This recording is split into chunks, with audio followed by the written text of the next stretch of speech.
नमस्कार दोस्तों, मध्य प्रदेश में भी उपचुनाव पूरे देश के साथ होने जा रहा है और 10 नवंबर को इसके नतीजे आएंगे और यहाँ पर बहुत महत्वपूर्ण चुनाव हो रहा है।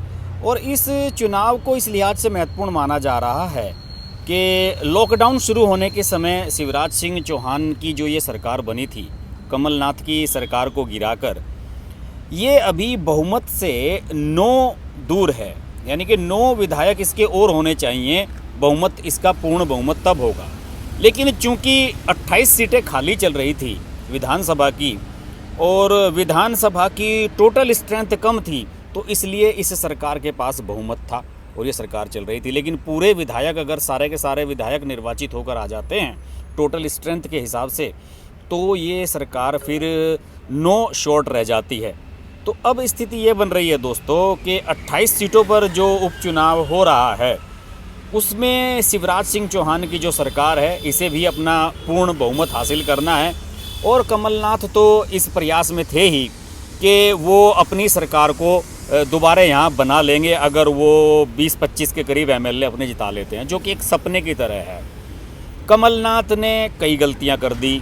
कमलनाथ ने पहले ज्योतिरादित्य सिंधिया पर विश्वास नहीं किया, फिर उसके बाद चुनाव के जब टिकट बांटे गए तब उन्होंने सही तरह से टिकट नहीं बांटे और वो अपने पुराने जो नाराज़ नेता हैं उन्हें मनाने में विफल रहे और कई ऐसी दिक्कतें हुई उनके सामने। इसके अलावा इमरती देवी जो मंत्री भी हैं शिवराज सिंह चौहान की सरकार में और विधायक का चुनाव लड़ रही हैं, उन्हें आइटम कह दिया एक भाषण में। चुनाव आयोग ने उन पर प्रतिबंध लगा दिया कि भाई अब आप स्टार प्रचारक नहीं रहे और आप प्रचार नहीं कर सकेंगे। तो कमलनाथ से तो गलतियां हो गई हैं और मुझे लग रहा है कि कमलनाथ का जो कैरियर है वो अब इन चुनावों के साथ ही ख़त्म हो जाएगा और कांग्रेस अब मध्य प्रदेश में किसके सहारे चलेगी, ये बहुत बड़ा सवाल है। पहले तो सबको उम्मीद रहा करती थी कि ज्योतिरादित्य सिंधिया बन जाएंगे। ज्योतिरादित्य सिंधिया कांग्रेस का फ्यूचर हैं, राहुल गांधी की टीम के मेंबर हैं, लेकिन सोनिया गांधी ने ज्योतिरादित्य सिंधिया और सचिन पायलट के साथ ऐसा व्यवहार किया कि अब वो मुझे लगता नहीं कि फिर पार्टी का फ्यूचर बन पाएंगे। देखिए, अब कमलनाथ का जो स्टार प्रचारक का दर्जा है वो तो रद्द कर दिया है चुनाव आयोग ने और कांग्रेस कह रही है कि हम इसके खिलाफ सुप्रीम कोर्ट जाएंगे। मध्य प्रदेश कांग्रेस के जो मीडिया कोऑर्डिनेटर हैं नरेंद्र सलूजा, उन्होंने कहा कि चुनाव आयोग का जो दर्जा रद्द करने का मामला है इसे हम सुप्रीम कोर्ट में चुनौती देंगे और चुनाव प्रचार खत्म होने के ठीक 2 दिन पहले निर्वाचन आयोग की ओर से ऐसा किया जाना है लोकतांत्रिक है। आपको पता ही होगा कि 3 नवंबर को वहाँ पर मतदान होना है। बहरहाल अब कांग्रेस कुछ भी कहती रहे, लेकिन ये छटपटाहट उनकी साफ नज़र आ रही है और ये बेचैनी साफ नज़र आ रही है कि कांग्रेस वहाँ पर हारी हुई बाजी मेरे हिसाब से तो लड़ रही है। देखिए, वहाँ की जो विधानसभा है, वहाँ की विधानसभा का मैं समीकरण आपको बताऊं कि 28 सीटों पर वहाँ पर मतदान हो रहा है और वैसे कुल यहाँ पर 230 विधानसभा सीटें हैं और इस वक्त भाजपा के पास 107 और कांग्रेस के 87 विधायक हैं।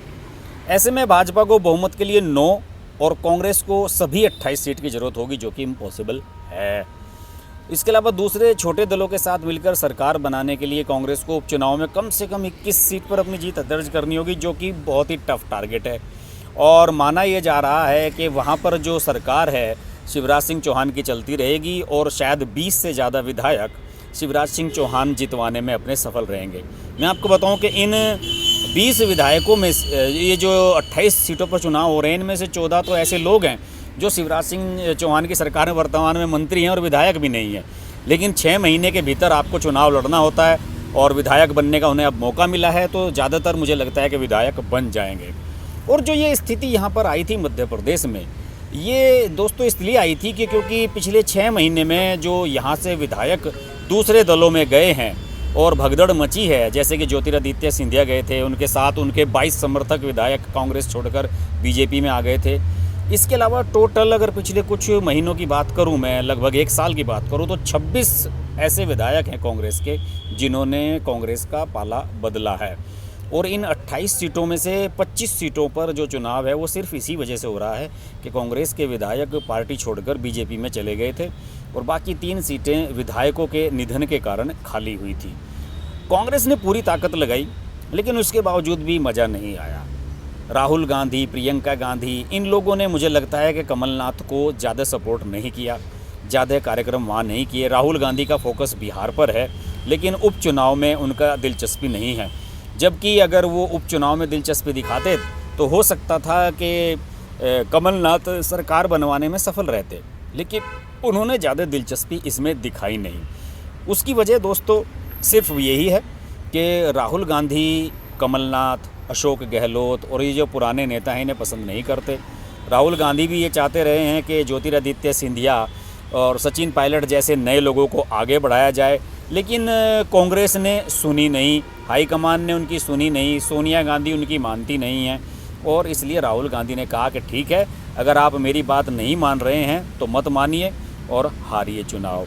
बहरहाल बिहार चुनाव पर वो फोकस कर रहे हैं राहुल गांधी, लेकिन उन्होंने मध्य प्रदेश के उपचुनाव पर बिल्कुल फोकस नहीं किया।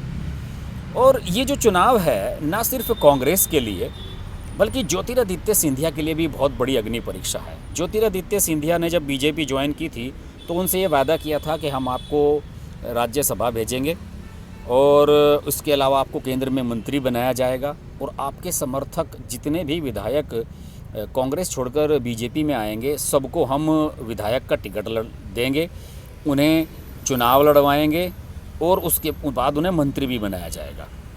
हालांकि ज्योतिरादित्य सिंधिया ने इनमें से काफ़ी मांगे पहले ही मनवा ली।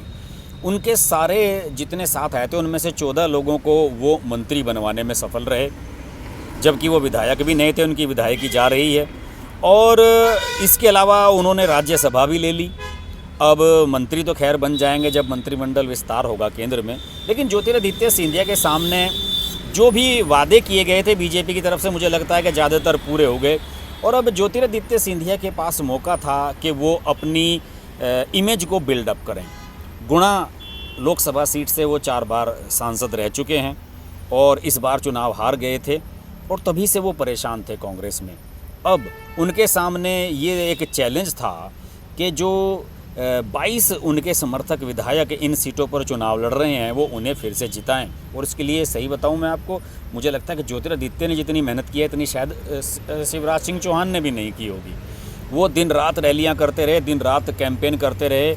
और इमरती देवी वाला मामला हुआ तो मैंने उनकी एक वीडियो देखी थी, बड़े एग्रेसिव होकर उन्होंने अपनी स्पीच दी थी।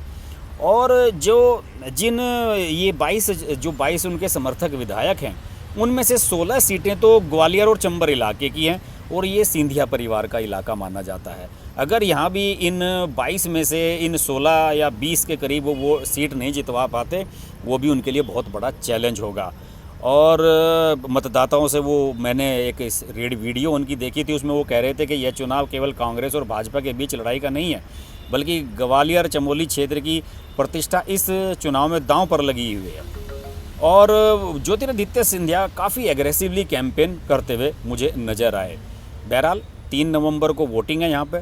उससे पहले मुरैना में बीजेपी के कई टॉप नेता सिंधिया के साथ प्रचार करने वाले हैं और शिवराज सिंह चौहान के अलावा केंद्रीय मंत्री नरेंद्र सिंह तोमर और उमा भारती जैसे लोग भी वहाँ प्रचार कर रहे हैं।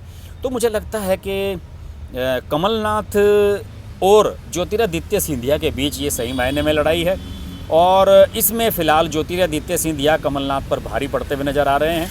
और ये भी तय मानिए कि अगर ये चुनाव कांग्रेस हार जाती है और कमलनाथ जैसे कि लग रहा है कि इतनी सीटें नहीं जिता पाएंगे, सरकार बनाने का तो सवाल ही नहीं उठता, तो ये भी तय मानिए कि कमलनाथ साहब का कैरियर भी ख़त्म है। बहरहाल देखते हैं क्या होता है। मध्य प्रदेश उपचुनाव पर हमारी नज़र लगातार बनी हुई है। मैंने पहले भी कई वीडियोस बनाए हैं, आगे भी इस पर बात करते रहेंगे। देखते रहिए हर्ष की बात लाइव। नमस्कार। अगर आपको हमारी वीडियो पसंद आई तो वीडियो को लाइक करें, चैनल को सब्सक्राइब करें और नोटिफिकेशंस के लिए बेल आइकन को प्रेस करें।